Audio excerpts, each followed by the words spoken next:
Welcome to the 2013 USA Ultimate US Open Championships presented by USA Ultimate. Men's semifinal number one comes to you from Raleigh, North Carolina, the site of all the action here at the second ever US Open. These teams are ready to go. They've had the longest to wait after both the mixed and the women's semifinals. It's Ironside of Boston against Ring of Fire from Raleigh.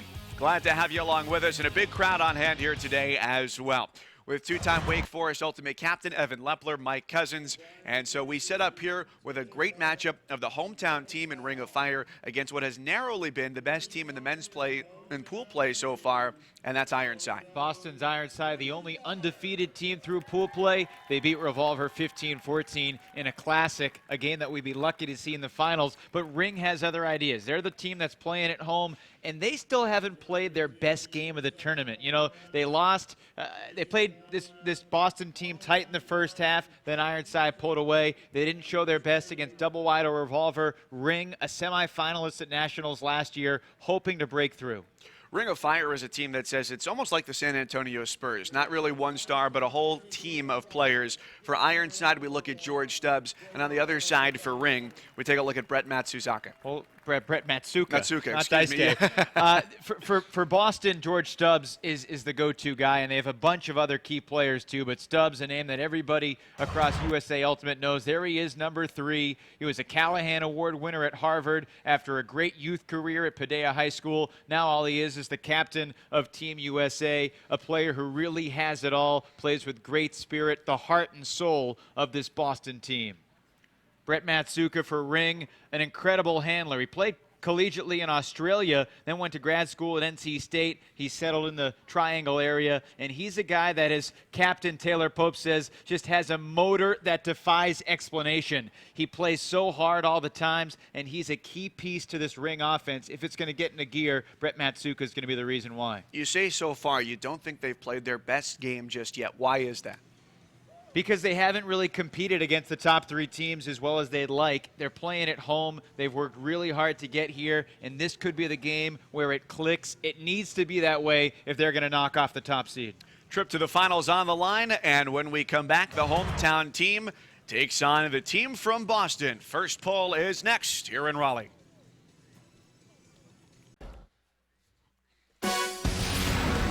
The USA Ultimate US Open Championships are presented by the Discraft Ultrastar, the ultimate sport disc, official championship disc of USA Ultimate since 1991. Beautiful setting in downtown Raleigh, North Carolina, just toward the outskirts here at the WRAL Soccer Complex. Getting set to see who will be competitor number 1 in the men's division final between either hometown Ring of Fire here from Raleigh or Ironside from Boston. So far, dominant for Ironside through pool play at 7-0 and Ring of Fire at 4-3. But like you said, they've had tough competition. Tough competition. These are 2 of the elite teams in the country. There's the Ring captain, Taylor Pope. He talks about how this Ring team is a family, and we'll talk more about his philosophy as this game progresses. Starting lineup for Boston, their cutters, George Stubbs, Josh Marquette, and Peter Priol. Danny Clark, Alex Capinos, Jacob Taylor, and Matt Rebholz round out the starting lineup. Over on the other side for Raleigh, 4 cutters, Ken Porter, Justin Allen, and Taylor Pope, one of the captains, Christian Johnson, and their handlers, Brian Casey, Noah Saul, and Brett Matsuka. NC State and UNC, both with some players in that starting line for Ring of Fire. This team that's been around for 24 years now, the longest running consecutive streak of Nationals appearances belongs to Ring of Fire. But they have not broken through. They've never won the whole thing. The U.S. Open isn't the club championships, but here at home, you better believe they would love to pull the shocking upsets in the semis and the finals. So Ironside pulls, and Teddy Brower-Jarris lets it fly. And out of the end zone for Brick. So Ring of Fire, hometown team in the white, will get things going. This will be Matsuka picking up the disc. An important piece to this Ring offense. But as you said in the stand-up, they're really a balanced crew. When these two teams met in pool play, there were not a ton of hucks, but both teams do like to huck. One thing that both these teams do, lay out a lot. They both have armies of subs. Both teams have great depth. And over the course of the game, you know, a big part of the spirit of each of these teams is the willingness to give up yourself and your body for the sake of the team. Here's Christian Johnson with the disc, one of the better players on UNC's dark side that we saw in Madison at the college championships. UNC lost to future champion Pitt in the quarterfinals. He's guarded by Teddy Brower-Jarris, who's a great player for Roger Williams University in Rhode Island. Now, Evan, you talked about roster depth, and it seems like teams that have been able to play deep and really just exchange anybody for anybody have had a lot of success this weekend. There's no question about it. You know, you play under this heat, it wears on you. You know, you run many, many miles over the course of one game. And when the talent is so close, oftentimes the fresher team that has that little bit extra in the tank on Saturday and Sunday, late in the day especially, is the team that comes out in front. Pick called here, Ring still on possession after the opening pull. And Justin Allen ran his defender through the stack, and there was a pick called. No picks in ultimate, but Justin Allen, another guy to watch for this Ring team. Just 22, but a starter in this semifinal. One thing that Taylor Pope, the main captain for Ring, has done at this point of the season, he's experimenting, as many teams have done. And he's not running simple O-lines and D-lines. Basically what Ring has decided, we'll have a group of cutters. We'll actually have 3 groups of cutters, 3 groups of handlers, and we'll mix and match depending on the situation over the course of the game. They're trying to let everybody play with one another as they try to formulate their matchups and their lineups for the rest of the season. And that's part of the nature of having an earlier tournament as well. How common is that as an offensive strategy? You know, I don't want to say it's unheard of, but usually teams at the highest level have their solid D-lines and O-lines that they're most comfortable with. It is fairly rare to mix it up completely and have it be, you know, the cutter potpourri and the handler potpourri and just mix and match like this. But it makes it interesting. This has been a feisty first possession. Several picks already called here, with Ring now moving it toward the brick mark. Brower-Jarris nearly had that D. May have had it if he left his feet. Johnson near side for Ken Porter. They call him KP. He is a super athlete. Really, really quick. And Ring converts on its first possession, going to the end zone for Christian Johnson.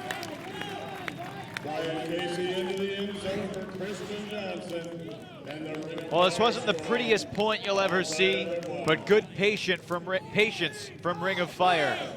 And a cut from Johnson, textbook to the front corner. And it was a break. He departed from the front of the stack, the second man it looked like. And the score.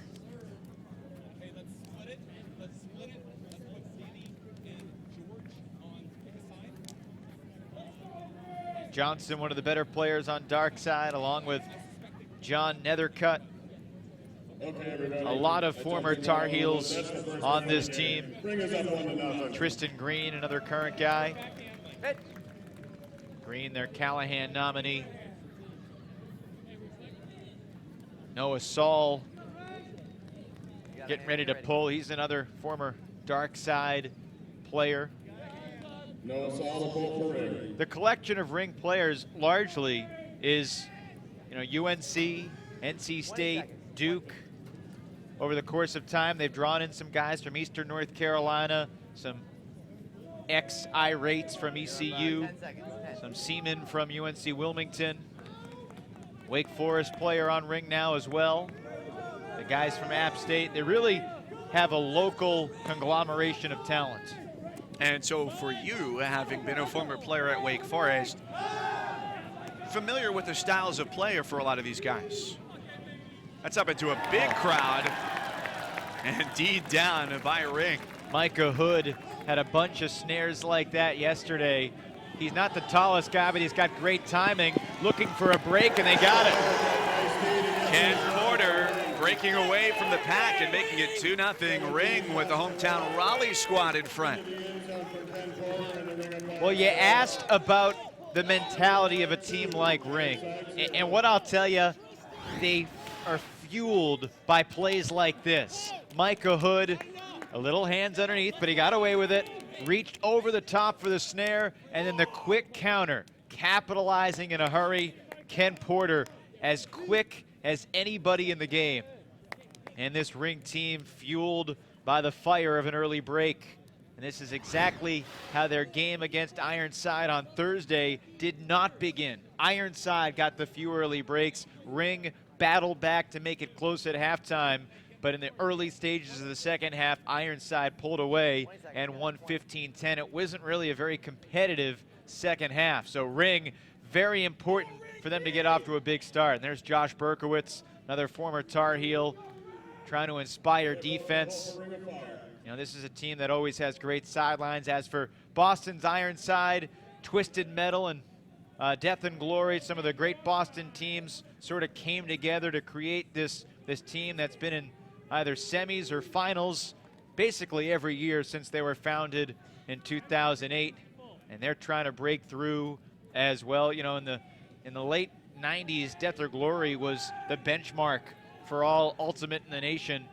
Boston's Dog won 6 times in a row. 6 straight national championships is impressive unless you play for Fury on the women's side of things, and you've of won course. 7 straight. And looking for 8 as they picked up a win earlier today. And there's another Boston turnover. Contact there, Jacob Taylor went down. That was the intended receiver on that flick. Yeah, Peter Pryl just put it to space, and a chance to go up 3-0.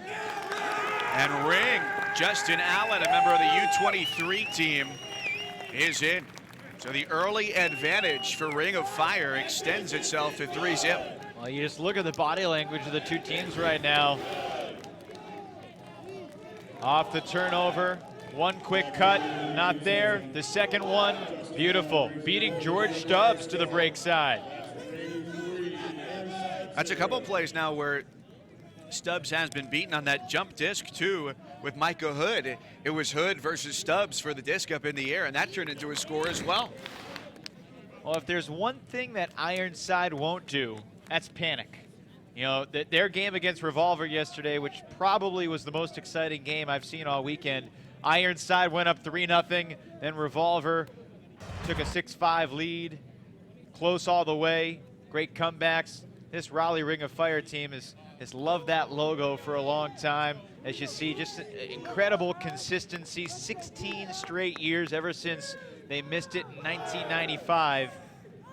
Raleigh's Ring of Fire, which people around here just call Ring, you know. And Ring has a reputation and a brotherhood that is, it's rivaled by a few other teams, but unrivaled by most. That was one of the things that one of their captains, Taylor Pope, made certain to mention, is that they're not a star-studded team, but they have a lot of players who will get the job done for them across the board.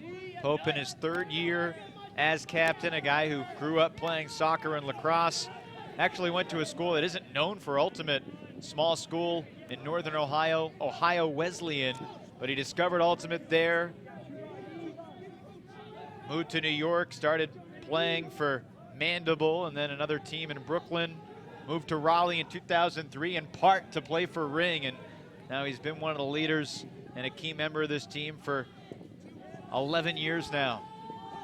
Good layout on this drive by Josh Marquette, keeping the possession alive for Ironside. Boston Ironside, coached by Josh McCarthy. And I spoke to him earlier this week. He said that when nothing else is working, they want to find Josh Marquette. And right on cue, the guy they call Cricket gets Ironside on the board. Well, he is their oldest player at 34 years old, but certainly having experience helps, and it's 3-1. Matt Rebholz, the former Wisconsin Hodag, finds Marquette. That's a familiar duo. You know, Marquette grew up in the Atlanta scene. 10 years on Chain Lightning, another one of the nation's best club teams. And you know, he does not look like he's 34 years old, and he certainly plays younger than that. He's also the team trainer for the World Games team. He's in excellent shape, and that's not all that surprising, is it? Boston did settle down on that offensive possession, worked it up pretty quickly, and found a rhythm. You know, Josh McCarthy, it's incredible how meticulous he is, focusing on little details. You couldn't believe that he was actually wearing a sweatshirt at the fields yesterday. No, that really blew me away. I'm wearing a white polo shirt and shorts, and I'm not even moving, and I'm sweating. And he is wearing a hood, wearing the sweatshirt, the whole deal. Seemed to be perfectly comfortable in that situation.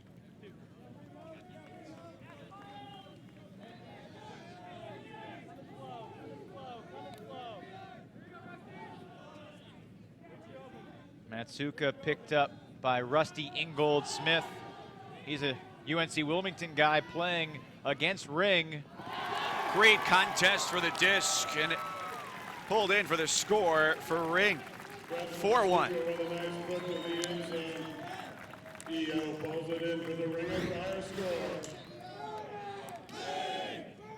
Really nice put to space. Just letting his teammate make a play.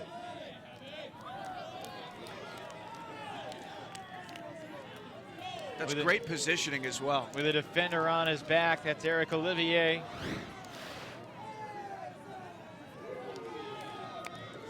College of Charleston alum.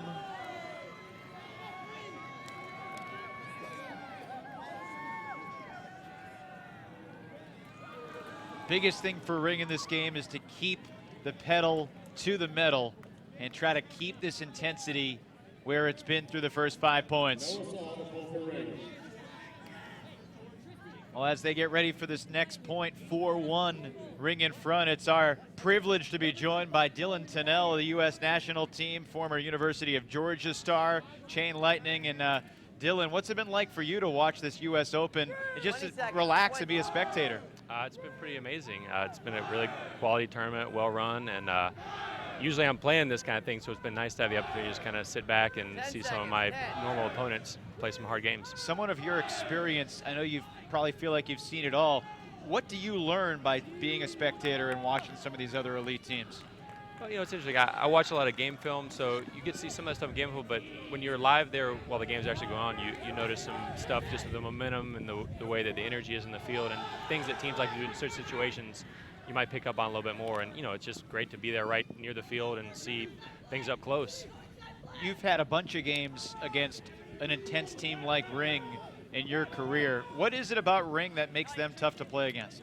You know, Ring is a really gritty, physical team. That's kind of always been their MO. They get up on the guys they're covering. You can expect a physical, hard-fought game anytime you play against them. They don't always play the prettiest offense, but they work hard, and they make the teams they're playing against work hard. What do you think, you know, you went to the University of Georgia. This heat here has been pretty tough for these teams. What is it like playing in these conditions? You know, the heat is significant, but it's really the humidity that gets you. You know, when you're playing over the course of a day, 3-4 games, it wears on you. You got to work really hard to stay hydrated and, you know, get enough electrolytes and food over the course of the day, and it can be a challenge when you're focusing on playing all that kind of things. I think it's an advantage for the teams that are used to practicing these kind of conditions in the South. You know, I feel like it's something I'm used to. I practice in it all summer long, but a lot of other people that come from the North or other areas, this can be a struggle. There's a score for Boston's Ironside, and it's 4-2. We're chatting with Dylan Tennell, who's getting ready to play with the USA Ultimate National Team. You're headed down to Colombia in a few weeks, and you have USA teammates on both of these teams. So I won't ask you who you're rooting for, but what was it like with the exhibition last night against the Colombian team here at home, an opportunity to show some stuff off for the fans and to really get a measuring stick for yourselves?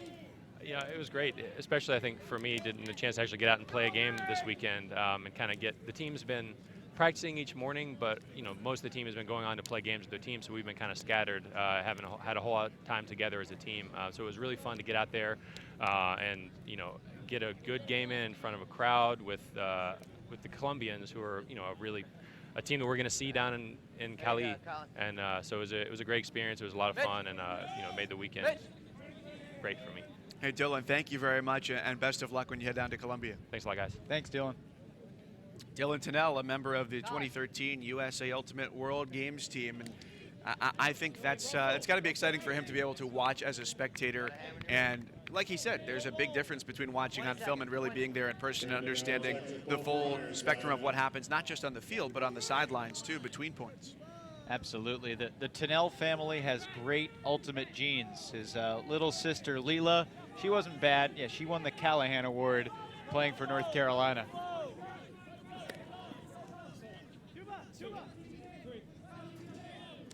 So the question here is whether Ironside can get some defense.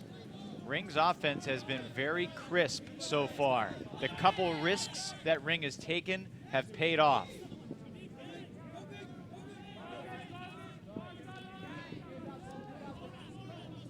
Michael Gastaldo pivots and fires upfield, connects. Norris up ahead, looking for Benson Jaja in and out of his hands, and it's back to Ironside as they trail by 2 here. Raleigh leading Boston in the first half. Looking deep for Brower Jarris. Right over Benson Jaja. A tough point for him. And Ironside back within 1. Very uncharacteristic drop from Tuba Benson Jaja, who, despite being 33 years old, is one of the incredible athletic players on this Ring roster.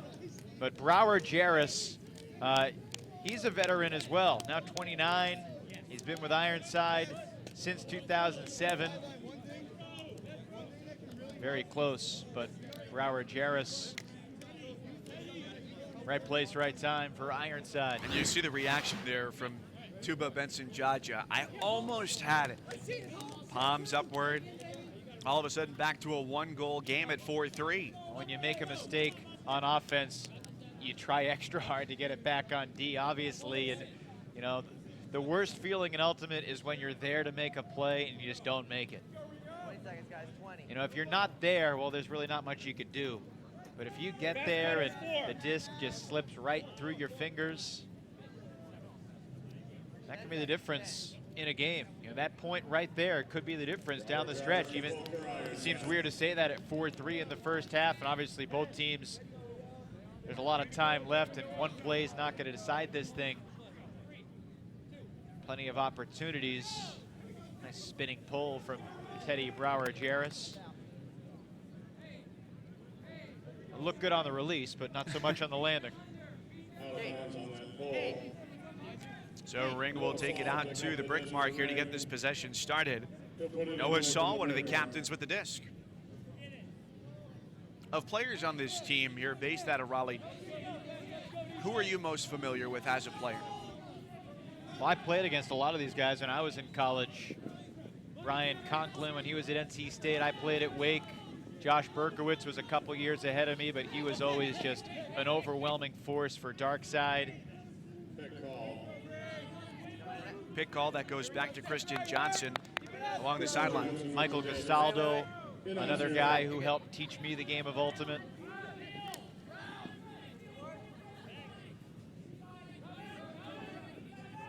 But as someone who's never played for Ring but been in the area, you know the reputation, and it's a reputation that deserves and breeds respect. How did Christian Johnson get so wide open? Christian Johnson brings it into the Ring of Fire score. Now 5-3, Ring over Ironside. Forcing flank, Brian Casey goes that way. Johnson's all alone. Yeah, a breakdown from Boston's Ironside. There's really no other way to put it. Good put from Casey. Just miscommunication about who was the last man back. Sometimes teams can get too cute trying to switch.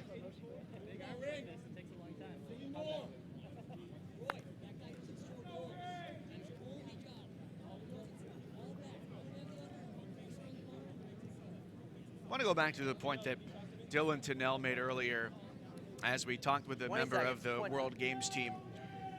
And he said, you know, I'm here as a spectator. I get to watch and I get to learn a lot of things. That's a big part of what this weekend is not just the games of the U.S. Open, but a convention as well. July 4th, there was a big event in downtown Raleigh. Tons of people came out to see that. Not to mention there have been a convention with speakers and a lot of opportunity to learn, too. Yeah, it's a great tribute to the sport, a celebration of the world of Ultimate all together in one place. It's going to become a yearly tradition at the U.S. Open. And really, you know, a lot of the speakers talked about, you know, things like coaching and training, but it also dealt with the business aspect of the sport, where Ultimate is, where it's going in the future, and just, you know, some fascinating discussions. This is the beginning of the Triple Crown Tour. Obviously, there are 2 different professional leagues right now that are trying to make headway. A lot of people are interested in this sport. Ring interested in this deep point. Micah Hood gets the turn and gives it back to Ring. And that's a whole part, too, of the growth of the sport. And oh my, that's a bad drop. Steven Bender unable to haul it in. But yeah, just to continue that point, you know, this sport continues to grow at the college level, at the youth level. He was out of bounds. And it's something we've said before, people who get exposed to Ultimate usually love it. And the proliferation of the Ultimate media, you know, a lot of websites and publications devoted to Ultimate. The fact that we're here on ESPN3 covering this U.S. Open Championships. Here's a nice deep shot to space, but great closing speed. Oh my. And that hung up just a little bit too long. Looking downfield, eventually taken away by Peter Pryle. Peter Pryle out of Middlebury, and before that, Ridgefield High School in Connecticut. A tremendous over-the-top play. And he gets tangled up a little bit with Steven Bender. You know, it helped to have Matt Rebholz there. Rebholz sort of neutralized the Ring offensive player. This could be a full field huck for a score. Josh Marquette. That's an impressive turn and conversion for Ironside. Down early, all of a sudden starting to storm back here, down 5-4. A massive flick from Matt Rebholz. This is a good 75 yards in the air. That's basically one step off the goal line all the way down to the other end of the field. One of the biggest flicks in the game for the former Hodag. Connecting with Cricket.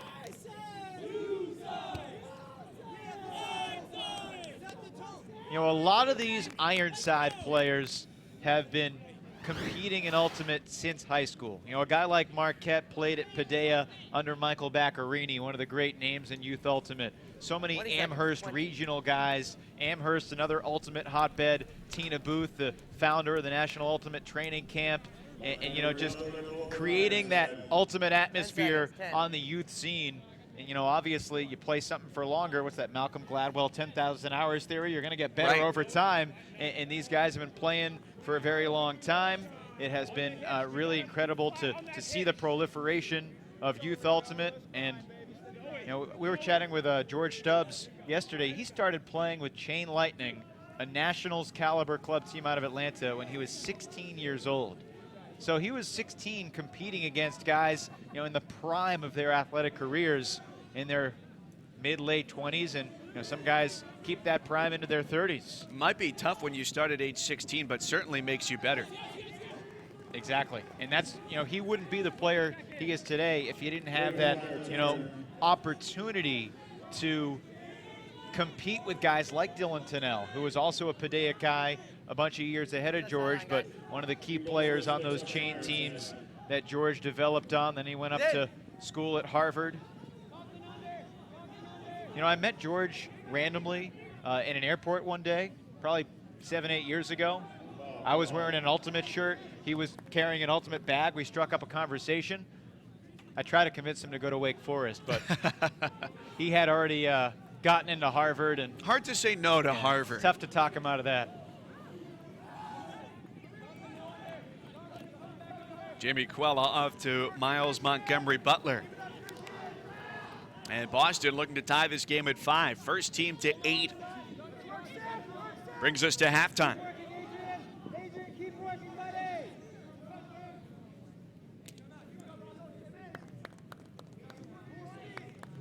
On the restart, this is Rusty Ingold-Smith, a former UNC Wilmington player with the disc for Ironside.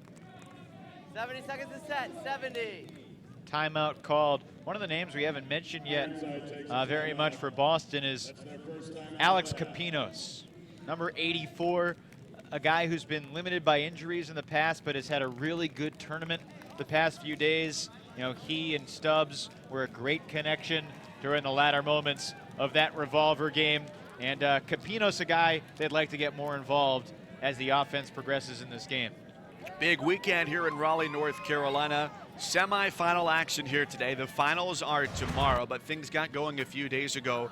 Starting off what is a big convention, and of course the action. Players from 5 different countries and 24 teams in the men's, the women's, and the mixed. And this is just the first leg of the new Triple Crown Tour. That's a big part of the club structure this year. Yeah, Triple Crown Tour, really categorizing Ultimate, makes it sort of like the English Premier League a little bit, because you get to play into the upper tier, and if you don't live up to expectations, you will be relegated to a lower tier in future years. The pro flight, the top 8 teams at college nationals, only the top 4 American teams get into the U.S. Open.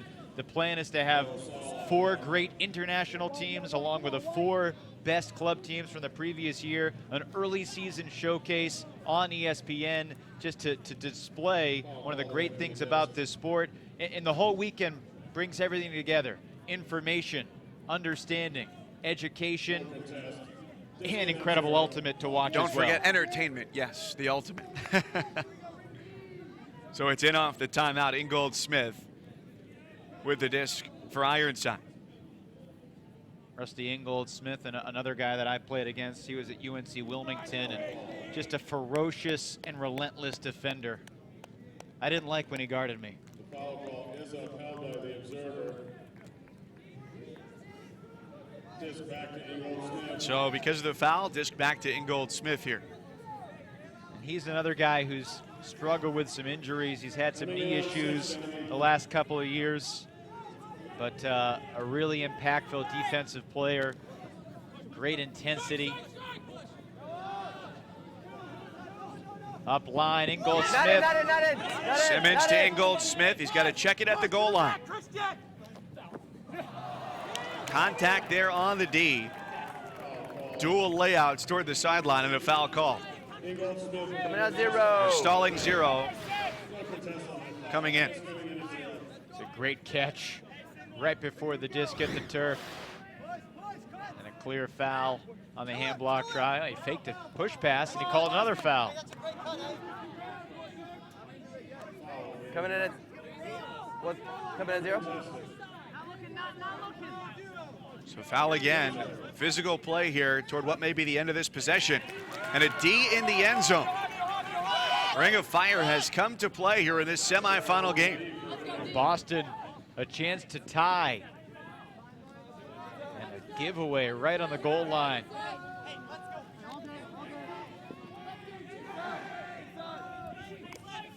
Saul and Ingold-Smith has been a very good matchup to watch so far. Tiptoeing the sideline, Tristan Green. Very dangerous thrower. Oh, great catch between 2 defenders. Bowen able to come down with it. And they'll burn a timeout. 70 seconds to set, 70. Some real great athleticism on display here on this possession. You hear the observers screaming 70 seconds. They're very strict about that. Timeouts do not last very long in Ultimate. You got to huddle up, and the offense needs to be set 70 seconds after the timeout was called. Next game coming up, Austin's double wide, the defending national champs, against San Francisco's Revolver. Revolver was arguably the best team here at the U.S. Open on the men's side, along with Ironside, that beat Revolver on Universe Point yesterday. But now the offense needs to set in 30 seconds. Let's say they've lost track of time and they got stuck in the huddle. As soon as that 70 seconds ends, they are forced by rule to stay in their position. So if the 70 seconds elapses and they're in the huddle, that's their offensive set out of the timeout. That doesn't usually happen, but that's the rule. 5 seconds. Offense freeze, defense 20. And there you go. The offense freezes at the end of the 70 seconds. Fortunately, Ring in good position here, back out on the field, and ready for the restart to come in from Noah Saul, marked by Seth Reinhardt. Right sideline and an easy score.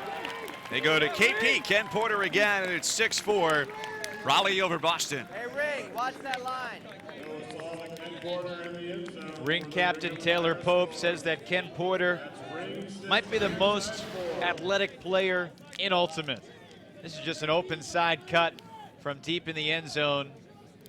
And a little pop in the air celebration. Nice tight throw to the front cone.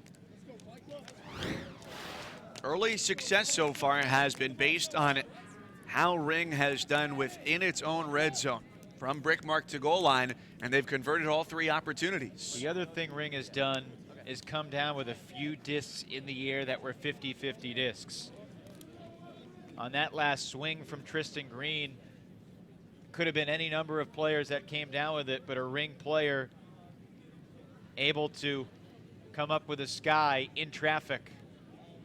20 seconds, Black. 20. Well, 4 and 3 in pool play, losses to all of the top 3 American teams, double wide, Revolver, and Ironside. And that's why I said at the outset that Ring hasn't played its best game yet. This is a team that knocked off Sockeye in the quarterfinals last year. Sockeye from Seattle, a team that is accustomed to being at events like this as one of the top 4 men's teams in the nation. But Ring pulled the upset last year, and Ring's also eager to prove that that was not a fluke. You know, Ring has never always gotten as much respect as some other teams because they've never won the title themselves. Revolver's won it, Boston's won it, double wide broke through last year. Stubbs with a nice deep shot. Wow. That hangs high for Pryle. The 25-year-old running down the floaty flick into the end zone. Pryle trying to fire up his mates.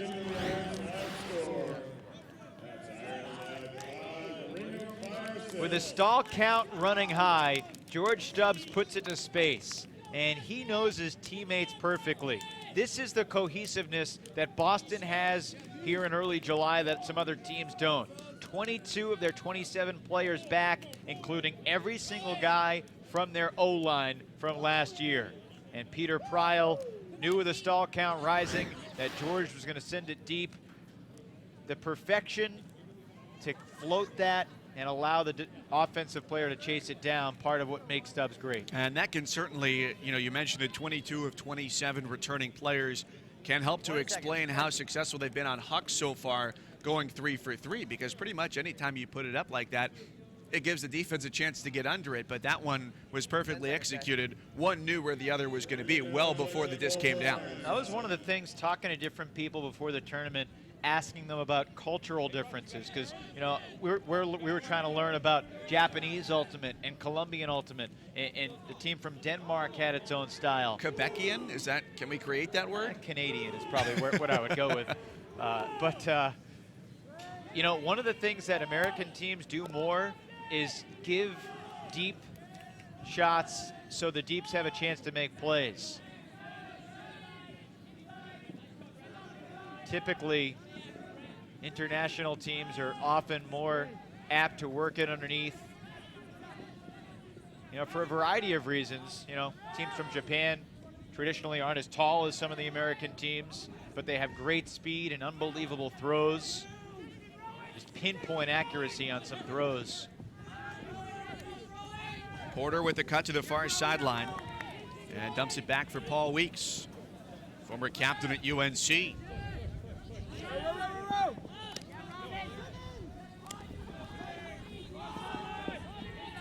Sideline to sideline.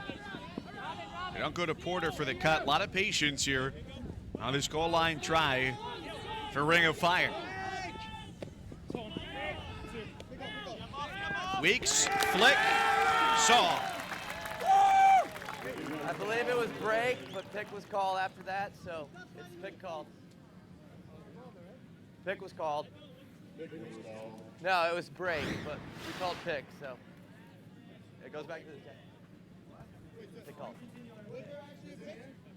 Stay here. You can give him the goal if you want. You can give him the goal. All right. Yeah, they're going to give him a goal because there didn't look like there was a pick. This is why people who are named Nick shouldn't play Ultimate with that name.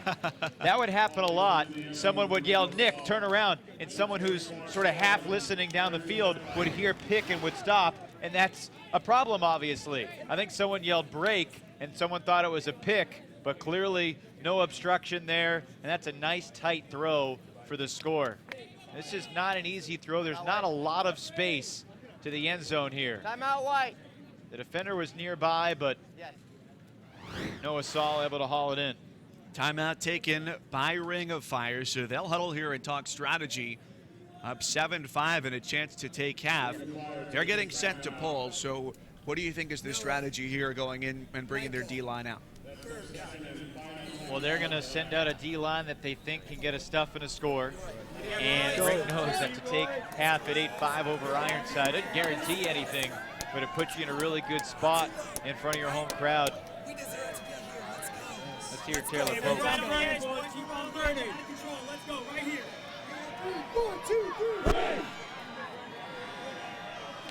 Yeah, they were down 8-7 against Ironside when they met in pool play, and it ended up being a 15-10 win. And like you said, that second half was not really as close as they would have liked it to have been. You saw some of that ring brotherhood, though. There's Boston, Ironside, Josh McCarthy hunched over.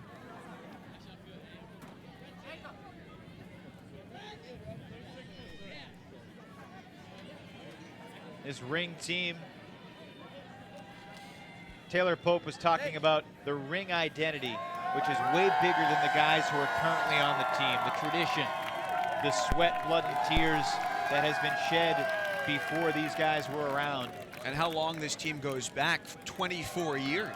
1989, one of the oldest still running club teams.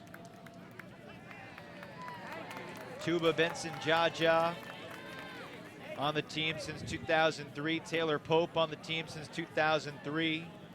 A couple big losses for Ring this year. Dave Snoke and Mike Moore, two guys who spent 10 years on Ring, retired. Would not be surprised at all if they're both here today to watch Ring on national television, try to advance to the finals against a team that has not lost yet here at the U.S. Open. 7-0 for Ironside coming into this game. Raleigh's Ring of Fire at 4-3.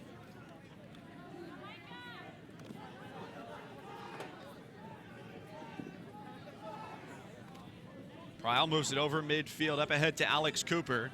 D there by Matt King.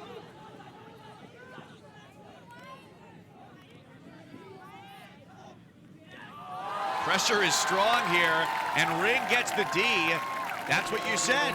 They needed his stuff, and they got it. Now can they turn it over into a score? Micah Hood coming up once again. He's had an unbelievable first half.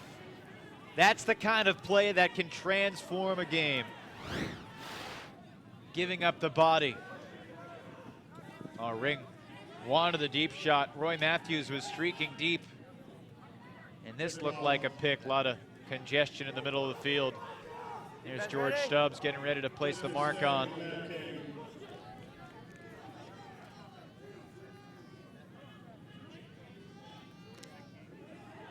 Disc is in. It's Matthews, guarded by Stubbs.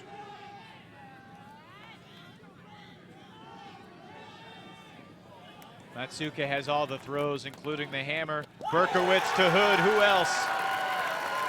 How many times did he come up big in this half? Jump discs, lay out Ds, and a score to take half, 8-5. That's set up by a big hammer there. Brett Matsuka, one of the most versatile throwers in the men's game. And then Berkowitz, the experienced vet, finds Micah Hood. That's great field sense by everybody. Berkowitz to sense that Matsuka wanted the hammer, and then Hood timing it perfectly, and Ring fired up, taking half by 3. Now the team from Raleigh goes 5 for 5 in the red zone here in the first half. They played very smooth and very patient, too, on that last possession. It's going to be interesting to see what Boston does to counter. In just a second, we'll be joined by the head coach of Ironside, Josh McCarthy. We're with Ironside head coach Josh McCarthy. You go 7-0 through pool play, and you took half 8-7 last time you played Ring. What are your thoughts here on this first half? They've brought some pretty physical, aggressive defense, and to be honest, we didn't execute our offense the first 2 points of the game. I think that affected our confidence a bit, and we battled back in the middle of the half, but gave up a break at the end that, was a tough one, but great defensive play by Ring to earn it. What do you need to do in the second half to turn this around? Is it simply ratcheting up the intensity, or is it more about execution? Oh, it's about execution. I mean, we need to ratchet up some intensity, but right now we're not executing the offense the way that we've been executing all weekend long, both the defensive line and the offensive line. So that's something we'll talk about in the halftime huddle. All right, Josh, thank you very much. Good luck in the second half. All right, thanks, guys. Ironside head coach Josh McCarthy, our guest. So execution will be key in the second stanza here in this one. It's Raleigh's Ring of Fire with an 8-5 halftime advantage. In front of a hometown crowd, the hometown team, Raleigh's Ring of Fire up 8-5 at half over Boston's Ironside. And that was incredible energy from Ring of Fire in the first half. With Evan Lepler, Mike Cousins, thanks for joining us halftime here in this first men's semifinal. And hometown team, knowing that they're trying to avenge a loss, very strong first half of play. Well, this is what I meant when I said Ring hadn't played its best game yet. This was their best half of the tournament against a truly elite team in Boston that sliced through most of its competition with the exception of Revolver. But the first meeting between these two teams, Ironside took control early. Ring was always playing catch-up. And yeah, they did catch up. It was 8-7 at the half, but Ironside always had the leg up. The early defense from Ring is the difference. Micah Hood has made some ridiculous plays. He's been the catalyst from an energy standpoint. He's looked very good. And for Ring, being the underdog in this team, their captain Taylor Pope said, "We like to be the underdog. That's fine for us." And they've played that role particularly well, especially being patient when they get a chance to go and take half. No hucks, short passes for offense. And their strategy has worked well. They haven't had the strict O&D lines. They have 3 groups of cutters, 3 groups of handlers. They've mixed and matched. Maybe they're tinkering a little less from their, overall game plan coming into the tournament here in the semifinals, but still, it seems to have paid off. Guys look very comfortable playing together. They've made some plays in the air, and the thing about Ring is that they haven't made too many offensive mistakes yet. Very few unforced turnovers in this game, and if they keep that up, they're heading to the finals at home, which would be pretty incredible considering this Ironside team looked not invincible, because Revolver gave an unbelievable game, but except for that, they were invincible against everybody else. So far unbeatable at 7-0. First half highlights start off all Ring. They jumped out to a 3-0 lead. Yeah, to do that in front of the home crowd is really special here at the soccer complex in Raleigh, which this weekend has become the ultimate complex. Ken Porter was important as well, using his athleticism to find space. And the spike just raises the intensity. Boston got on the board, up line, Rebholes to Marquette. This was a large huck deep to the end zone and hauling it in for the score, Steven Bender. Boston is by no means out of this game. They're capable of a multi-score comeback. That was a very close play too. If that D happens, maybe halftime at 8-4 instead of 8-5.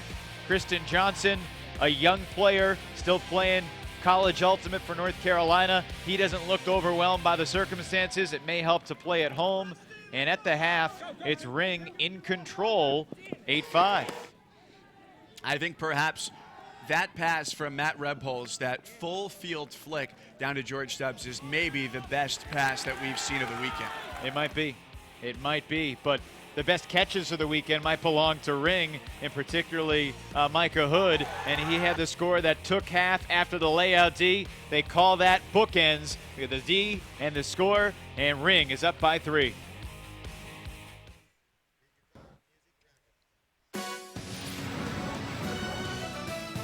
The USA Ultimate US Open Championships are presented by the Discraft Ultrastar, the ultimate sport disc, official championship disc of USA Ultimate since 1991. There's Taylor Pope down on the field joining us. Taylor, it seemed like you guys took the field with tremendous energy in this game. What was the source of that energy? We're in front of our hometown crowd. Got a lot of our fan base out here playing in the semifinals in a game we train 4 days a week, hours upon hours upon hours for. We just channel that desire to win. What are you looking to build upon from your first game in pool play against Ironside? Really just capitalizing on our turnovers. We got a lot of blocks, we got a lot of Ds in the first game, but we weren't able to capitalize and turn those into breaks. This game we've done a much better job of that, and we're looking to continue that. How would you characterize Micah Hood's performance in the first half? We've been waiting for a breakout performance from that guy for a long time. He is a special athlete. There's no question about it. All right, well, Taylor, thank you very much. Good luck in the second half. Thank you. Well, it has been impressive. Micah Hood certainly stealing the show for hometown Ring here through one half of play. Now we'll see if they can put it together for the second half. And well-balanced scoring as well for Raleigh. Yeah, Brett Matsuka has had a couple assists, and really, we talked right at the top about how this Ring team is not one or two main guys. They are sort of a faceless army, and they embrace that mentality much more than this Boston team that relies on George Stubbs. He's notably absent from that scoring for Ironside in the first half. So they need to execute better. What does that come down to doing for them? Is it better passing? Is it better cutting? What do you think it is for Boston? To be honest, I think they got to pick it up defensively. You know, Ring has not made any mistakes, and Boston has not forced too many turnovers. Josh McCarthy seemed really focused on their offense, and yeah, they've made a couple offensive mistakes, and their flow hasn't looked as good as it has the rest of the weekend. But from a defensive standpoint, Boston is a team that can dictate defensively, and that's not something they've done so far in this semifinal. Both of these teams with long histories as far as the national tournament goes. For Ring, since 2002, they've made it to at least the club championships every year except for 2. And Ironside with a strong history in the Boston area as well, with many teams that have preceded this club. And it's a trip to the finals on the line here.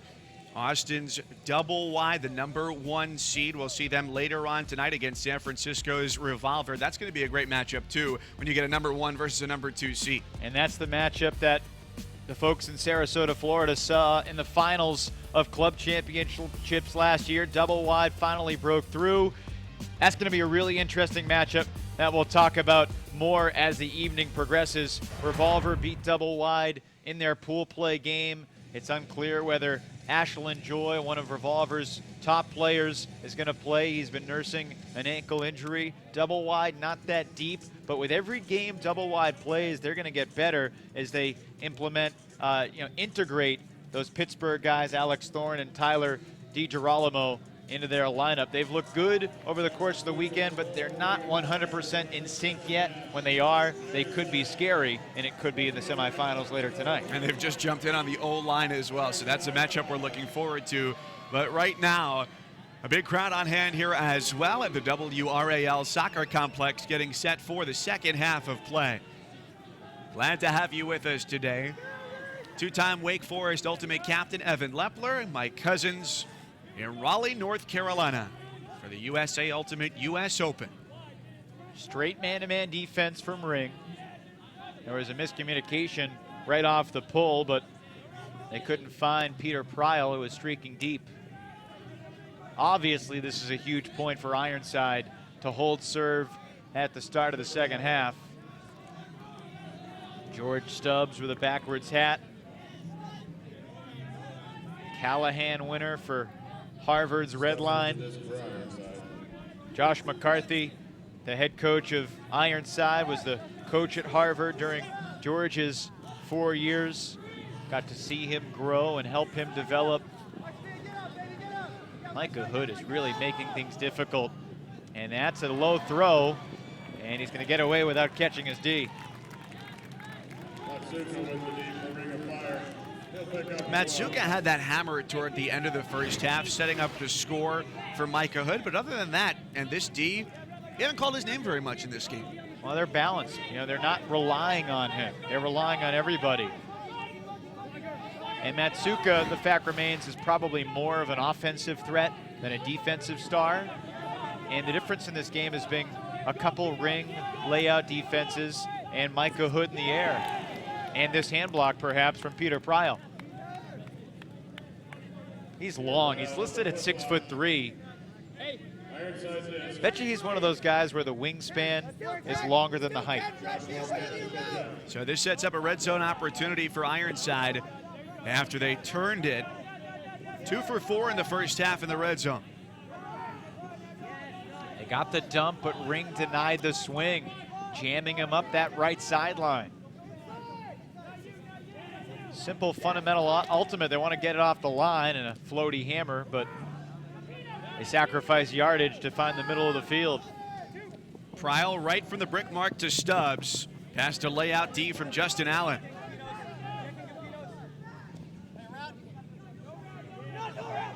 Taylor, end zone. Was there a call? No call, a great D. Let's take another look at this. Oh my, yeah, he got the disc first. There was contact. Left hand was right in there. So Josh Mullen got his left hand in there before the collision came. Josh Mullen used to be a captain on this team. Still a key contributor.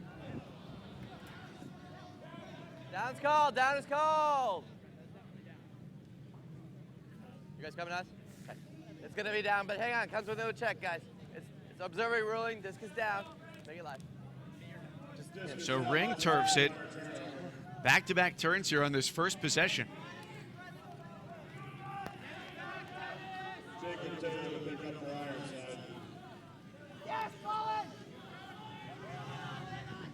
In. Narrowly in bounds. Looked like Marquette thought hammer a couple times there, perhaps. In. And that was an important possession for Ironside to be able to get a little bit closer here at 8-6. Finally, Alex Capinos gets in on the action. Product of a small school in Massachusetts, Westfield State. You know, he's at his best going deep, but obviously they jam it in with a little inside flick. No, you're fine. And he sneaks through, just getting past Micah Hood.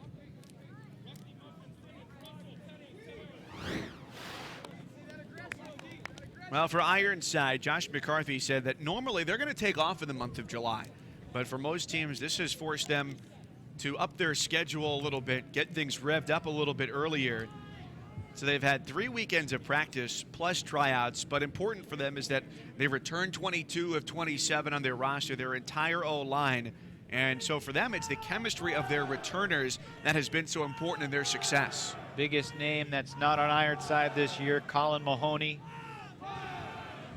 An incredibly tall, athletic, Biggest deep. name in a couple senses at 6'6". Yeah, he was a fun player to watch during his heyday in Boston Club and back when he played for Brown, part of their national championship run.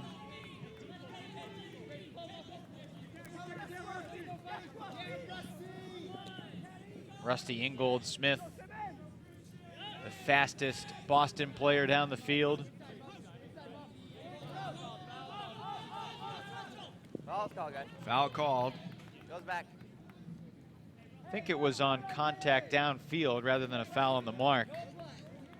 Brandon Malachek Test or no? on the mark. Everybody calls him Muffin, former Coming up, Wisconsin guys. Hodag. So this will come in on stalling 4.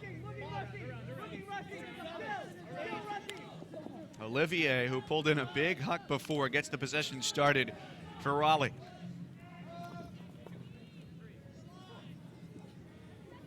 Stall count rising on Porter. And just like the last point for Ironside, guys. Ring wants to get it off the line here. A dump and swing could open up the entire field.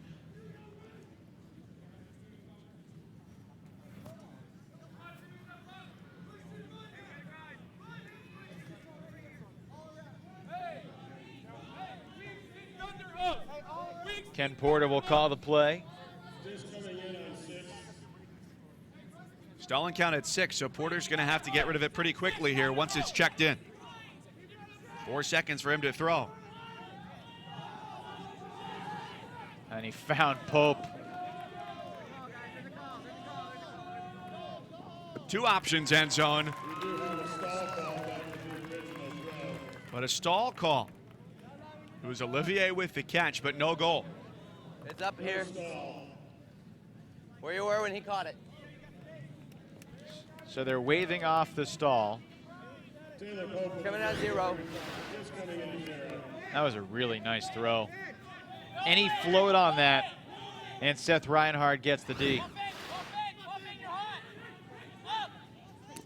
Up ahead, they get the point anyway. Nice work there, smooth passing. And so it's back to a 3-goal lead for Ring. They were up 3-0 and now 9-6. Nice upline cut from Christian Johnson. Nothing was developing down the field, so Johnson just bolted for the front corner. And a nice little floaty backhand to space from Taylor Pope. Johnson with his 3rd goal of the game, so 33% of the scoring for Raleigh. Well, he's a very talented young player, member of the U23 USA national team.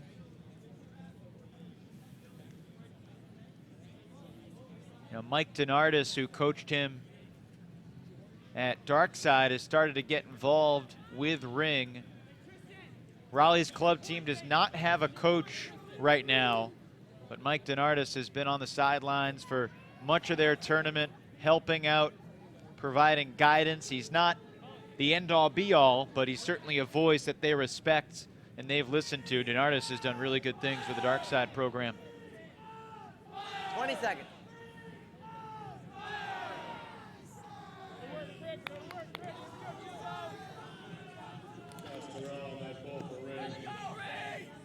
All the way to Taylor, who gets to the goal line for Rebels. Earlier in the game, he had a flick full field to find George Stubbs for a score.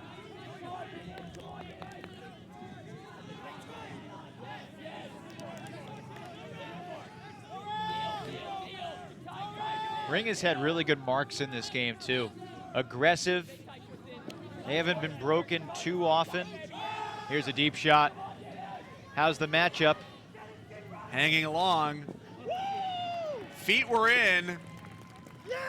That is a long way to run for Josh Marquette. He knows exactly where he is on the field. Leaps well before the goal line and feet touchdown in. 9-7, Boston down 2.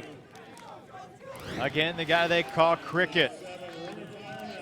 Took off deep. This is about a 65-yard deep cut. He was under the shadow of his own end zone and plays the float perfectly, called correctly by the observer. He timed his jump, and the first point of contact after sustaining possession of the disc in the end zone for the score. 3rd goal for him as well. That energy is really there for him when he comes out, obviously having just run a long way for that. But Ironside has not faced too many situations like this with a 7-0 mark coming into this game. Absolutely, and that's the kind of point and energy that can build momentum. You know, a lot of people like to think that intensity is just sort of some manufactured word, but in the 20 sport of seconds, ultimate, 20. having lively sidelines to help out, having a fired up D-line to sprint down, it makes the world of difference. That's a great pull, but it's a little too far out of bounds. You know, having loud sidelines makes a difference just from an energy standpoint, but also from simple things like where the mark is going to play, shifting on the mark, and determining last back, and making up calls, all very important as well. A little bit narrower than a football field. The end zone's 20 yards deep as opposed to a football field, 10-yard end zones. There are also no goalposts on the ultimate field, usually. Important to avoid those. Hammer, sideline, Ken Porter. An all-around impressive and quick possession for Ring of Fire to get to double digits. Ken Porter in the end zone for the Ring of Fire score. Taylor Pope with the authority to make the big decision. The captain with a risky throw, but perfectly placed, pinpoint precision. And you know, oftentimes it's said that hammers are tougher to catch, but he knew that Ken Porter was going to come down with that inbounds and ring back up 3. Porter started the scoring early for Ring as well, and now gets his 3rd goal. They held him quiet there for the duration of the first half once he got those first early scores. Started to break away and said, well, we got to get a couple bodies on this guy. He's an excellent player at NC State as well.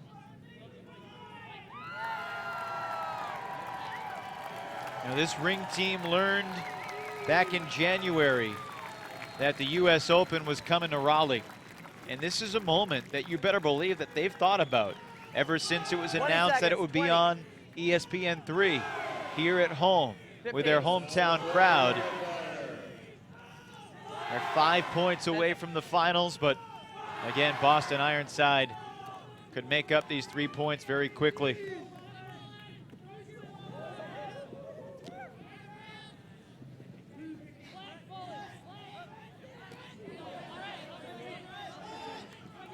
Stubbs was streaking deep, but Marquette chose the underneath.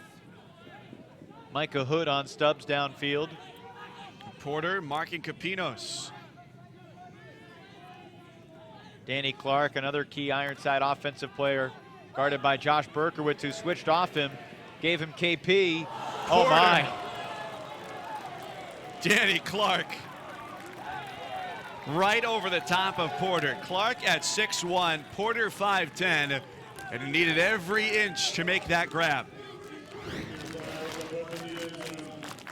Boston coach Josh McCarthy said that Danny Clark is like their Tim Duncan because he's getting older, but he still does things like that, belying his age by going up over one of the most athletic players in the game, in between Porter and Hood, who have been arguably Ring's 2 best defenders so far. Oh my. That really looked like Danny Clark just went off of a flight of stairs to jump up and get that. It's nice when you don't have to worry about that thing called gravity as much as some other people. Boston now a perfect 5 for 5 on Hucks.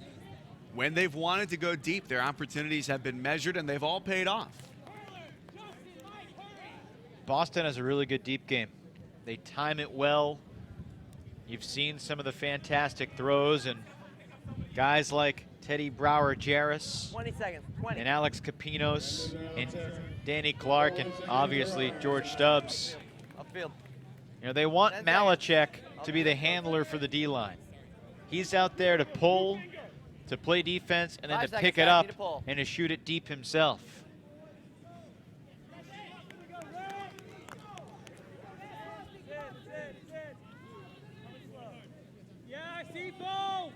Nice pull there from Malachek. 2/3 of the way to the end zone, through the end zone. Weeks got it out to Saul. And near sideline, Olivier. Quick passing, not giving this defense any time to settle. Good call, guys. Foul. Malachek bumps into Josh Norris. No contest on that foul. So coming in, stalling 0. And a TMF looks like it's being doled out. Not sure if it's on something that happened downfield. And it looks like it's going to go against Malachek for the contact. Wouldn't surprise me. Which team? Team misconduct foul assessed against the team for unsportsmanlike conduct. And basically, the rules of Ultimate under the self-governing, self-officiation stress that players won't intentionally violate the rules. With that comes a bunch of things. You're not performing for a referee. So in Ultimate, there's no flopping, which is unbelievable. You watch the NBA playoffs, and then you watch Ultimate, and it's just true, fair-spirited play. The defense sometimes can gain an advantage by intentionally violating the rules. For example, on a bump on the mark like that, if the flow stops, it's an advantage for the defense. If the stall counts at 0, you don't have much to lose by bumping the guy, except for the fact that it's intentionally violating the rules. That's where the TMFs come in. Rusty Ingold-Smith, there he lands on that right elbow, and it looks like he either comes up clutching the elbow or the wrist as he walks off the field. That right wrist. Good news is that he's wiggling the fingers. And this is one of the only 2 times in the sport of Ultimate where you're allowed to substitute, is either on an injury timeout or after a score. This will be a pick called on the dump swing try. This game has developed a nice rhythm, though. Ring got those first couple scores, took a 3-0 lead, and it's basically been bouncing back and forth between 3 and 1 is the difference since then. So Ironside is stabilized, but hasn't been able to cut into that lead yet. Keep working. Run, Ring! Come on, new guy. We need you, baby. We need you, new guy. TMF Ironside. Another So TMF. another TMF. That's a team misconduct foul. Second one on this possession. Game getting a little physical. Olivier to the far sideline. And a foul call. Mike Castaldo with the disc. They call him New Guy. Come in, 3 guys. He was also called New Guy when he lived in Somerville and played for New Noise in Boston. He's always been New Guy Mike, wherever he's been. Now in his 2nd year with Ring. He's a commuting player. PA announcer just introduced him, said New Guy with the disc. Lives in Charleston. Charleston, South Carolina.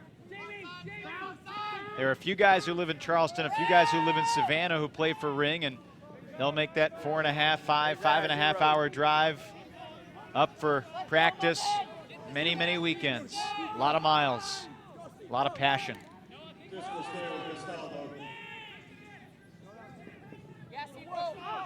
New guy. Back to Saul. Christian Johnson's already pulled down a few scores today.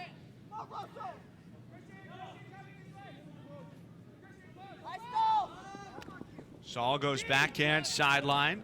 Olivier, and he connects with Josh Norris.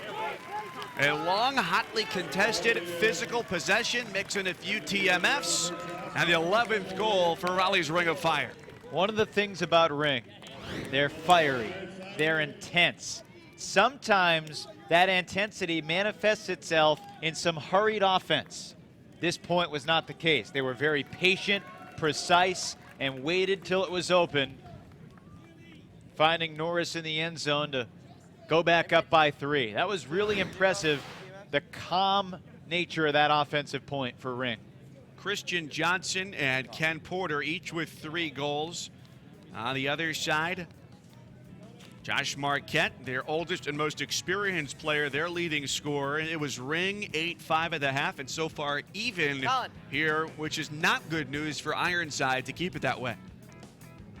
Wonder what Josh McCarthy is telling his team right on the line right now.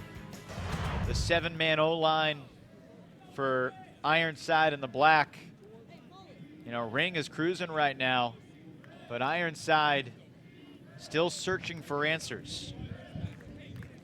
And McCarthy, in yesterday's game against Revolver, was making point-by-point adjustments. Just little things 20 seconds, about guys, 20. how they're going to mark the dump, the angle of the dump defender, how they're going to play last back at the end of the stack. You know, these little 10 seconds, guys, minute 10. changes that an experienced coach can really be a pivotal factor as the season wears on.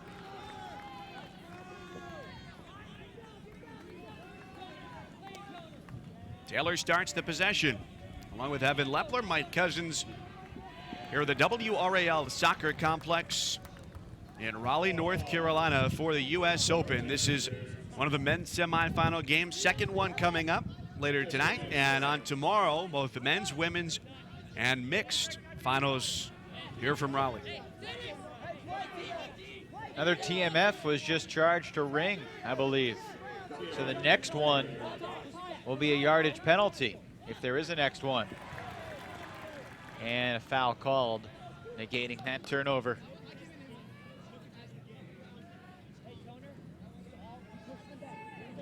Uncontested foul. Just getting 0. Alex Cooper with the Ironside. That's Jared. Uncontested foul, so stalling 0 as this comes back in on the goal line, and Alex Cooper looks to get it away. And now Jarrett Bowen wants to go to the observer.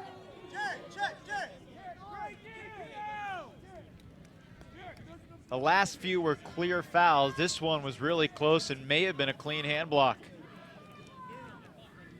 This is what I think coaches mean by an aggressive mark. And right away when the foul was called, Jarrett Bowen couldn't believe it.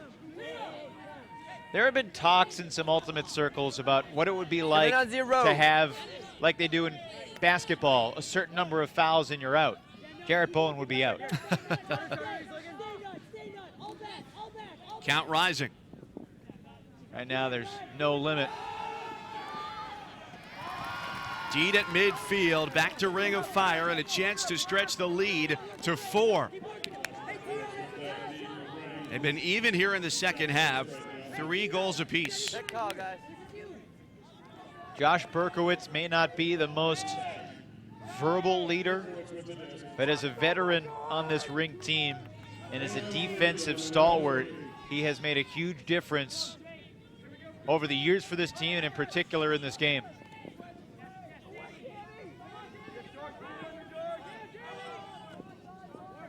Josh Mullen up line to Justin Allen. There's a call, foul. Foul. It's foul before. Goes back here for sure. Is it here? Okay, stays here. Sit back here, offensive foul. Okay, back here, guys. No contest? Okay. It's 3 coming in 4. Coming. Nice. Yeah, this feels about right. Okay. So after the foul, this comes in on 4, it looks like, with Josh Marquette on the mark. They want end zone, and that ends up with nobody. Sometimes that throw will connect, but in most cases it's a really tough throw and there's probably an easier one to be had. And up the line in traffic to a handler, especially when there's a cutter from the back coming too. This is just a punt, unless Clark makes the play, which he does. Now that was the first red zone turnover for Ring. Now what will Ironside do with it? Boston just steps away. Pick call, guys. And a pick called as Jarrett Bowen came flying in from the back end of the play. Danny Clark, again, just tremendous closing speed and timed his jump perfectly.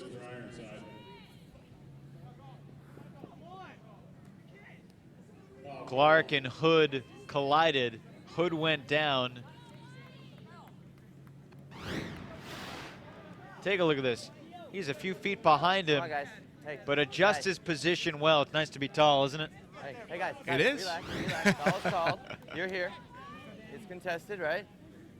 Okay. What's the count? Yep, contested foul.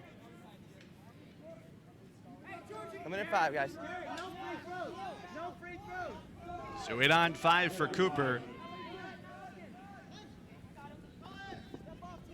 So they go to the vert stack. Once again, excellent dump defense. Josh Mullen with a D. And it forces the turnover. Second. Unless there's a foul that negates the turn. But regardless of the foul call, Josh Mullen, He looked like he had nowhere to go with it. suffocating defense, and a guy in George Stubbs who usually goes where he wants, when he wants, with very little impediment. That's a great improvisation for shade. Put the disc on your head.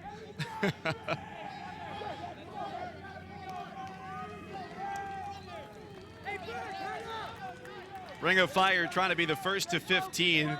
Boston on the verge of point number 9. So Jacob Taylor gets them there. Strong defense. That's one of the hardest areas of the field to defend with so little room to work. I think another TMF was called on Ironside, and you see George Stubbs and Josh McCarthy talking with the observers. It was the break fake that opened up the open side. He faked a flick break, he faced an inside backhand break, and then wide open front corner. That's very, very simple for Jacob Taylor. So now Ironside's going to be getting set to go back on defense. At halftime, you said that probably the biggest thing for them execution-wise was going to be the way they do on defense. Colin. Have you seen that work for them so far here in the second half? It has been a little bit better than it was in the first half, but we still have not seen too much. And part of that is Ring has played a fairly conservative game so far. You know, they've only taken a few deep shots. They've worked it methodically up the field. It's not always character for them to be calm and patient and chill offensively, but for the most part, Ring has been able to relax.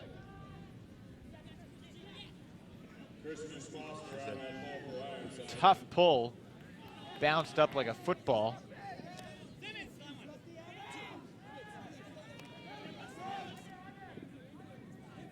Christian Johnson was wide open, poached underneath. They didn't see him. 2 defenders went with Taylor Pope as he went deep. Down was called. Down was called. You're back here, guys. Taylor and you guys. Down was called. Rusty Ingold Smith. You could see there he said, I should have said something. I'm sorry. So despite how hotly contested this game has been, how physical it has been, very good sportsmanship there from Rusty Ingold Smith. Spirit of the game alive and well.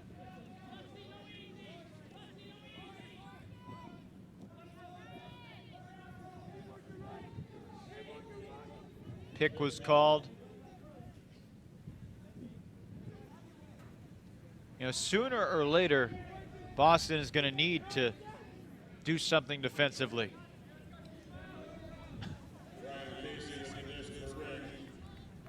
But once again right here, Ring had a couple opportunities to shoot it deep. Boston is, you know, one thing Boston has done defensively is prevent them from pursuing that deep shot relentlessly. This may be a violation for Pick, guys. moving before the disc was checked in. Also might be a pick.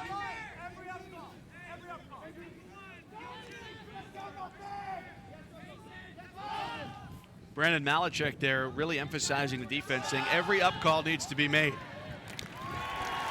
Somebody missed an assignment there. Alex Simmons just lost Brett Matsuka.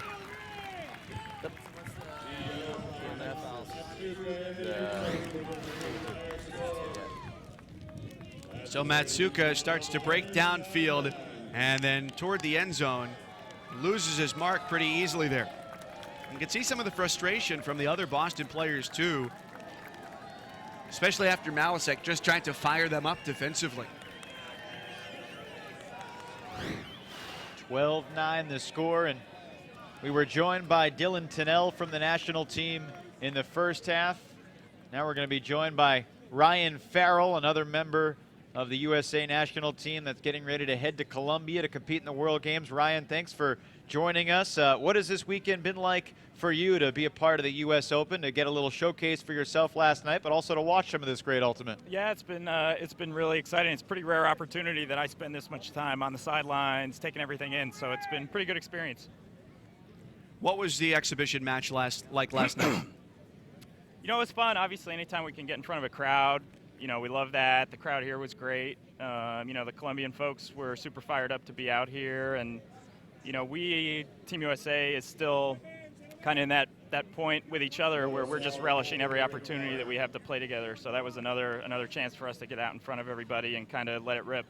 We've talked a lot over the course of this weekend, of course, 5 different countries represented here at the U.S. Open, about the different styles of play that have come from the international teams. What have you seen from teams from Japan or Colombia or Denmark? Yeah, I mean, for me, my perspective there is twofold. You know, the co-ed game is pretty new to me, so there's the co-ed piece and then there's the international piece. And I thought the Colombians did a great job of spreading out the field, creating space for each other. You know, and the way teams choose to integrate their women is very different. We love to get our men out of the way and let our women run. And a lot of teams, the Colombians included, they like to run things through their guys and try to stretch the field for them and keep the ladies out on the periphery. So, you know, we try to make some strategic adjustments based on what we see them doing and go from there. Alex Capinos with the score for Ironside. Ryan, handicap the field for us. Who are the top teams that you guys expect to be competing against in Colombia? You know, down there, everybody knows we're the favorite. You know, we've won the last 2, and that's something that we talk about openly with each other as a team. You know, that's part of our challenge. We know people want to knock us off the pedestal. You know, we try to just put that right out there and be honest about it. Yeah, after that, it's the Canadians who beat us just a couple weeks ago in Ohio. And Japan is right in the mix there too. You know, a team that we don't get to see very much, and you know, like you mentioned, play a very different style than anything we get to see here in the States. Well, you've been watching this game, which is now 12-10. What are your thoughts on Ring versus Ironside here? You've got a pretty good view. Yeah, I've been watching pretty closely. Ring's been playing pretty clean and disciplined on offense, which you know, you don't always see from them. And I'm not surprised to see the game slow down a little bit here as it gets late and Ironside wants to clamp down, a few more calls and a little bit of chippiness, but sometimes that's just what it takes to get that little bit of edge that you need to come back. I think Ironside could still do it here. You have national teammates on both these teams, Brett Matsuka for Ring, George Stubbs for Ironside. Tell us a little bit about them. Yeah, both great guys. You know, I have teammates that had played with George before that had told each of us independently that we would love playing with each other, and they were totally right. You know, George is one of the best guys in the game, and then Brett was a new personality to me, but great guy to play with. I'm a handler, he's a handler. He and I both like to break the mark and move the disc quickly, so we've kind of bonded over that over the last few weeks. Ryan Farrell, a member of the 2013 USA Ultimate World Games team. Thanks so much for your time and best of luck in the coming tournaments. Hey, my pleasure. Thanks, guys. Thanks, Ryan. Timeout was called down on the field. We are closing in on the soft cap, which could be a factor if Ironside can get a defensive point here. If Ironside scores, it'll be 12-11.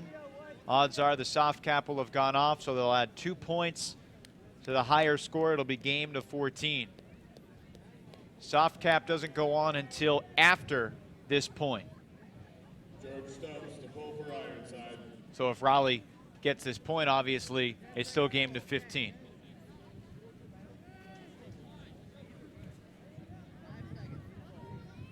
George Stubbs, a teammate of Ryan Farrell, pulls away.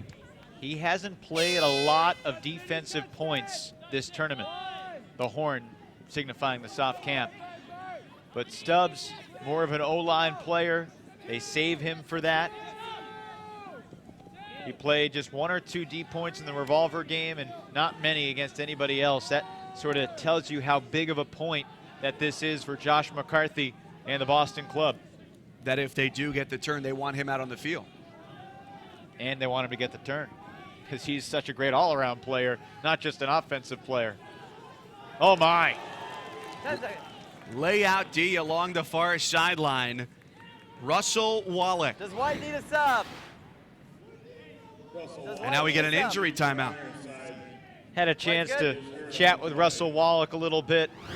He's in his first year as a captain, his third year on Ironside, a high school football player, and he just thrives off the opportunity to play defense. Josh, make it live. Russell Wallach, a Live, 10 seconds. guy that played at Amherst Regional, Hang on, guys. substitution after the Guys gotta go a little injury. faster, come on. And when one team subs, the other team has an option to keep it even. So it looks like Ring has All a right, we good? substitution as well, bringing a set? defensive player on after the great turn. Make it live. Wallach said something interesting to 10 me. seconds. He said, we might not get a break as a defense for the entire half. 5. That doesn't necessarily mean we didn't have an effective half. There are things we can do to make another team's offense work hard that'll wear them down for a break later in the game. I thought that was really interesting. Because usually think, well, you don't get one break. How good of a job could you really have done? But the fact remains that some of these offenses are so crisp and together that you can go a long time as a defensive player without getting a stop. When you do, it feels that much better. And there are things that might not be visible right away. To tire a team down, it's not something that's instantly noticeable. Over the top, Scuba. And Ironside back within one. Alex Simmons went to get it. A 1-point game. And now the scoring has started to even itself out here in the second half. Well, now this will be game to 14. So 12-11, game to 14. The soft cap is on. You got to be really confident to throw a Scuba that close to the end zone. It's a really effective throw, but it also is a little dangerous because it could float. More effective on a day like today when the wind is not going to play too many tricks with it, presumably.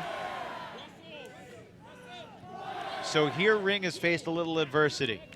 Will the team from Raleigh be able to maintain the energy that they've played with through the first 23 points? And it shrunk into a 1-point lead for Ring. They played conservative most of the game.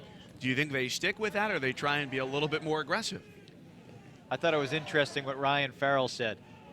He echoed my sentiments that he thought Ring was being a little more calculated and patient and calm. He's like, that's not really their style.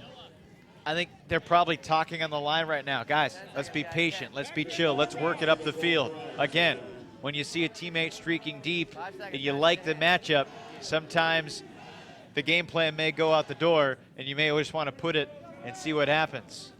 That's more exciting for the fans, at least.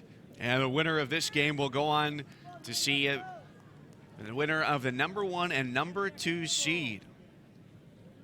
Revolver and a double wide. Later on tonight, we'll have coverage of that game as well right here on ESPN3. Those are the seeds coming into the tournament. Boston went through the 8-team men's division undefeated, beating all other 7 foes, including the top 2 seeds. Double wide from Austin and Revolver from San Fran. Here we go. An aggressive play on their possession after the score, and it's D'd away. That is an absolutely huge D going down the other way for Jamie Quella. Jamie Quella on the D for Ironside. Ingolf Smith picks it up. He's as high as he's going to get on that one. Great closing speed on the deep shot. And now it's the D-line for Boston trying to score against Ring's O-line. A score here would tie the game for the first time for Ironside. Raleigh went up 3-0 over Boston and carried that lead to the second half.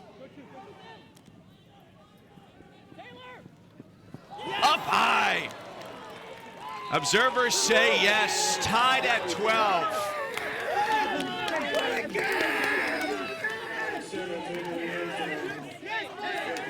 Goes up high and keeps those toes inbound. Well, Taylor Pope was beat, but the question was, could Seth Reinhardt get the feet in? The answer is yes, both of them. He only needed one. And we have a game to 2. 12-12, game to 14. Not even any time to really get his body ready for the blow toward the ground. Great catch by Seth Reinhardt. Played collegiately at Cornell.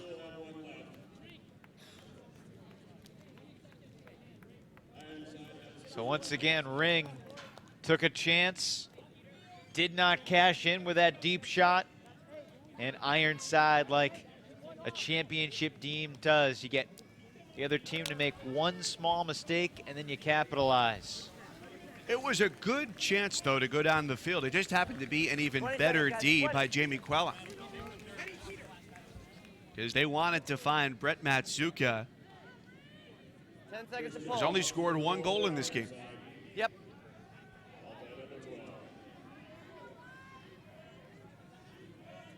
Well, with a D here, Boston would lead for the first time.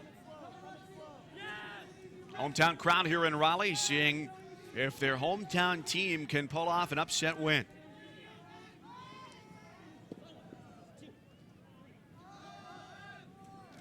Matsuka to Johnson, who's been so good. Back to Matsuka, and a nice around.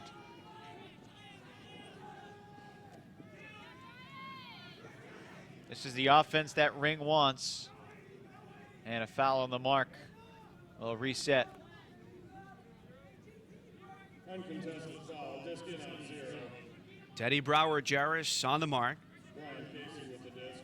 Right now a 3-0 run for Ironside.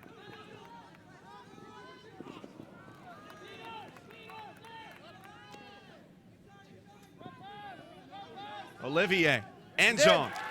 Foot is in, and that is a goal for Ring of Fire. 1 point away, and now they need to come up with a big defensive possession. So Brian Casey catches that one, breaking away from the defense through the stack and getting himself open. Calm point for Ring. Berkowitz had streaked deep a few beats before, but they looked it off. And nice footwork. Avoids the straddle by keeping that second foot up in the air as he made the catch. First point of contact beyond the goal line, and Timeout, Black. Ironside's going to take a timeout. Ring with a game point. Ironside the chance to hold serve and then create a double game point for a berth in the U.S. Open Championship game tomorrow. Ironside came into this game at 7-0 through pool play. Ring of Fire at 4-3 against the top 3 teams in the men's division. Yes. So they have been well tested coming to this, and it seems like this is the type of game they've been waiting for, the type of opportunity they've wanted to seize. I think a lot of people coming into this tournament predicted this game to be the final for a couple reasons. One, Ironside's continuity. They had 22 of their 27 players back from last year. They're very strong overall. The second reason, Ring. Something to prove here at home. That last year's semifinal berth was no fluke. It didn't really work out for Ring in pool play. They had a really tough schedule to start. They played Ironside the first game, got off to the slow start. Ironside rolled 15-10. Their next game was against the top seed coming in double wide, and I was really surprised, frankly, at how easy double wide made it look against Ring. Expected that to be a much tighter game. Final score was 15-12, but double wide, for the most part, was in control. Ring also had a chance against Revolver. That game was yesterday, 15-11. Revolver took down Ring. Again, I think it was 8-4 or 8-5 at the half. The San Francisco club was in control. This has been Ring's best game of the tournament. Do they have enough to cross the finish line victorious? 20 seconds. Tristan Green lets it fly on the pole.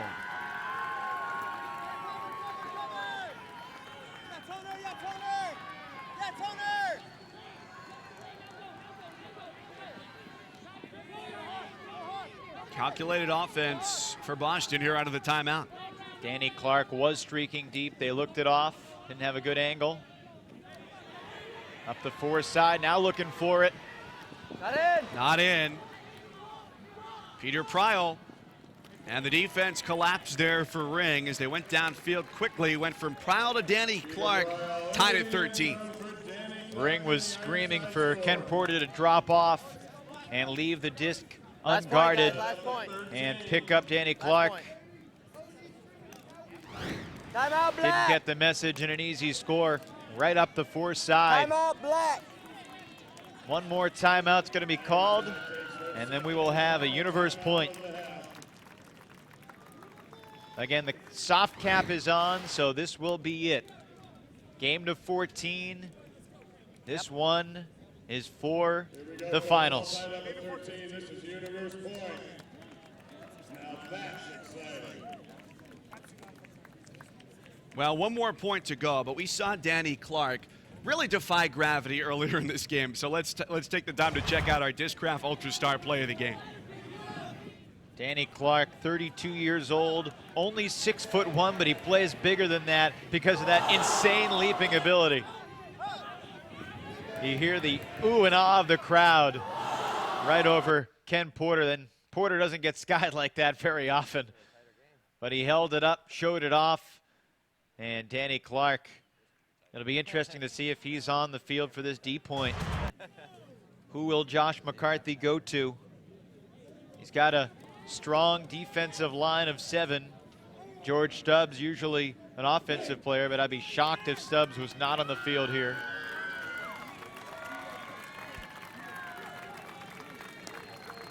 An early season statement is about to be made one way or the other. A lot of teams told us this tournament is about building cohesiveness, about really getting prepared for later in the season. But when you get into a game like this that comes down to universe point, it is about winning right now. Danny Clark's going to be on the sideline.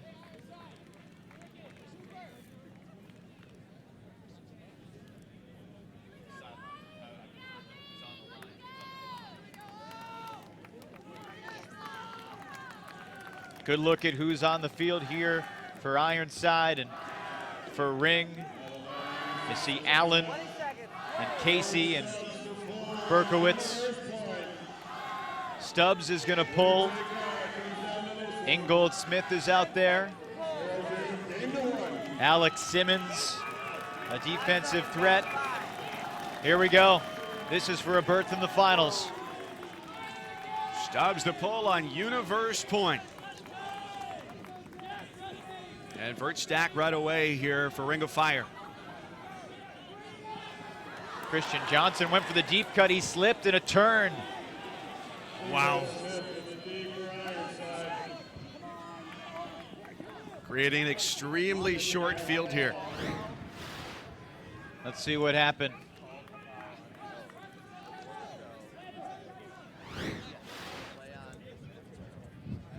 Hang on, This is going to be a turnover. A foul on the offense before the throw. Ironside has not led in the semis, perhaps, until right about now.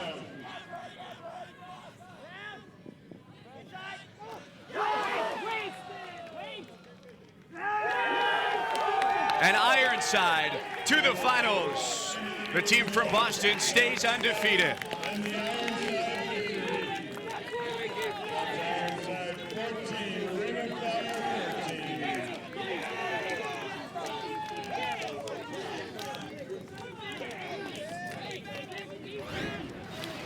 He was quiet at points during the game, but George Stubbs, when it matters most, gets open. And a good inside flick break from Rusty Ingold Smith, a guy who went to college in North Carolina, eliminates the team from Raleigh, and I'm sure many of his old friends. 14-13 on double game point. Ironside's first lead of the game comes at its conclusion. So that sets up Ironside for a matchup with either double wide or revolver. That game is coming up next, and you can imagine that a lot of those Ironside players, despite wanting to rest, will probably be sticking around to catch that matchup. That should be a great matchup as well. Revolver beat double wide. Revolver's a little bit deeper, but double wide has just a ton of talent laden across the roster. We're going to have a great final tomorrow. We got one more great semifinal tonight. Hopefully it's as entertaining as this first one. And for Ring of Fire, they held the lead for so long in that game. Down the stretch, just could not convert. And that last possession, really, they had a chance to win it. We're going to be joined by Ironside head coach Josh McCarthy. We talked to him at halftime. Did not have the happiest look on his face with his team down, but coming back to pull out the win here. And so they are headed to the finals. So, Coach, what was the difference for you from the first half to the second half that helped you turn things around? Well, like I said at halftime, we did start to execute a little better, but frankly, you asked me if we needed to pump up our intensity, and, you know, we got one block late in that game after their O had played pretty crisp, and we got a block, we got a break, that got us a little bit of momentum, and look, sports is a game of momentum and a game of streaks, and, you know, we really rode a lot of our energy at that point. That plus, frankly, I subbed in some of my studs from the O-line to the D-line, and, you know, that made a bit of a difference. Obviously, this is an important tournament for you guys. When you bring back so many players, how important is it to get a tournament victory here at the U.S. Open?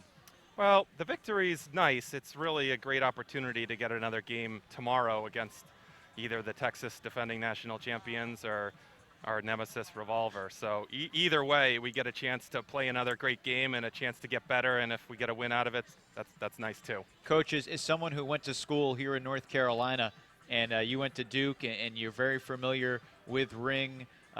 What was it like to play against them on their home field, especially early on when they played with as much energy as they probably ever played with? Yeah, they really brought it to us early, and they fed off the crowd energy. They definitely were the hometown favorites, and, you know, it was tough.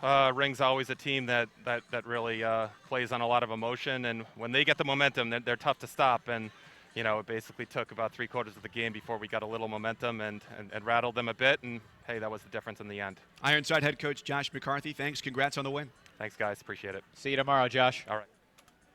So an impressive win for Ironside, getting the comeback, and like he said, putting in those offensive players on the D-line. George Stubbs was a big part of that. Yeah, he was the final score, and, you know, Danny Clark made some just ridiculous plays in the air. Boston's Ironside kept fighting, and over and over again we said a 3-point deficit for this team is not insurmountable. They were down 8-5 at half, but on double game point, 13 all, 14-13, Ironside prevails. Ring just one too many mistakes.